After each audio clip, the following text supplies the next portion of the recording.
अर्थात पूतना सदैव ही बालकों की खून की प्यासी रहती थी और इसी अभिलाषा से वो भगवान श्री कृष्ण को मारने आई थी, किंतु उसे स्तनपान कराने से उसे तो भला इस विषय में क्या कहा जाए। जब माता पूतना रति श्रृंगार करके भगवान श्री कृष्ण के पास पहुंचती है तो भगवान श्री कृष्ण अपने नयन को मूंद लेते हैं, अपने दोनों नेत्र बंद कर लेते हैं। आखिर भगवान श्री कृष्ण ने ऐसा क्यों किया, क्यों पूतना को देखकर अपने दोनों नेत्र बंद कर लिए? इस तथ्य की पुष्टि कवियों ने अनेक प्रकार से की है। नंबर 1, भगवान श्री कृष्ण को रति श्रृंगार अति प्रिय है। अगर कन्हैया पूतना के सामने अपने नेत्र को खोल देते तो उनसे प्रीति हो जाती, और जिससे प्रीति हो जाती है, प्रेम हो जाता है, उसका वध नहीं किया जाता। नंबर 2, कन्हैया के सामने किसी प्रकार की माया नहीं दिखती, तो कृष्ण ने सोचा कि यदि मैंने इसके सामने नेत्र खोल दिए तो इसका राक्षसी रूप प्रकट हो जाएगा, जिसे देखकर मेरी मैया डर जाएगी। नंबर 3, प्रभु ने सोचा कि मेरी प्राप्ति तो किसी साधन के बिना नहीं हो सकती। इसने सोचा तो मेरी प्राप्ति तो किसी साधन के बिना नहीं हो सकती। इन्होंने जरूर कुछ न कुछ साधन किए होंगे, इसलिए उन्हें देखने के लिए कन्हैया ने नेत्र बंद कर लिए। नंबर 4, कन्हैया ने सोचा कि मैं तो गोकुल में माखन मिश्री खाने आया था, परंतु आज तो 6वें दिन ही विष पीने का अवसर आ गया, और विष पीने का अभ्यास मेरा नहीं बल्कि भगवान शिव का है। इसलिए भगवान शिव का ध्यान करने के लिए कन्हैया ने नेत्र बंद कर लिए कि प्रभु आप आइए और विष पी लीजिए, बाद में बचा हुआ दूध मैं पी लूंगा।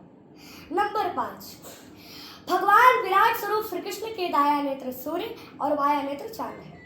मानो सूर्य और चंद्र ने भगवान श्री कृष्ण से कहा कि हे प्रभु, आप इस राक्षसी को कोई भी गति दे दें, परंतु हम अपने मार्ग से इसे बिल्कुल नहीं जाने देंगे।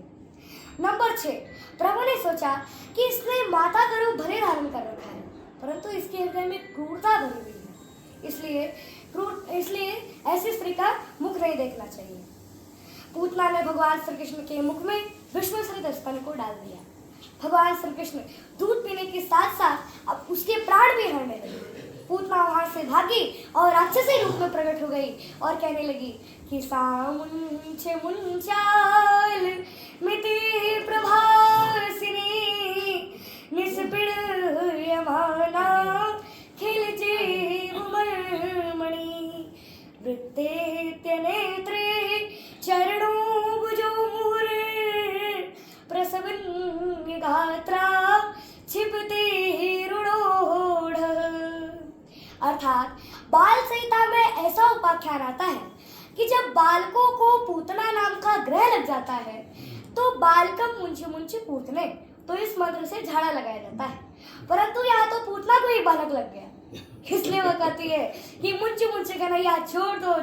कन्हैया ने कहा कि मौसी, हम जिसे पकड़ते उसे छोड़ते नहीं है। इस प्रकार पूतना मृत्यु गति को प्राप्त हुई।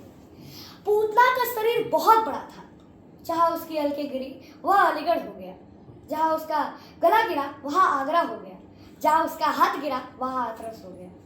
फिर भगवान श्री कृष्ण ने माता पूतना से क्षमा याचना की कि हे माता, स्तनम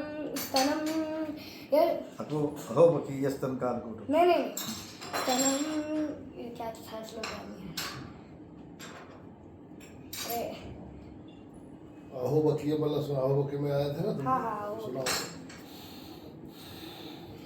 अहो बकीयं स्तनकालकूटं जिघ्रांसयापा ययदविषाधवी लेभे गतिं धा त्रिच्युतां ततोऽन्यं किं वा दयालुं शरणं व्रजेम।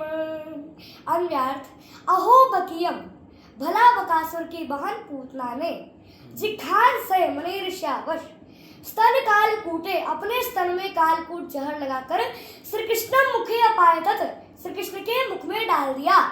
अभी असाध्वी तुष्टाम, फिर भी उस असाध्वी दुष्टा को भगवान श्री कृष्ण ने धत्रुचताम गतिम लेभे, माता की गति प्रदान कर दी। तो किंबा दयालु शरणम प्रजेम, वैसे दयालु को छोड़कर हम किसी और के शरण में क्यों जाए।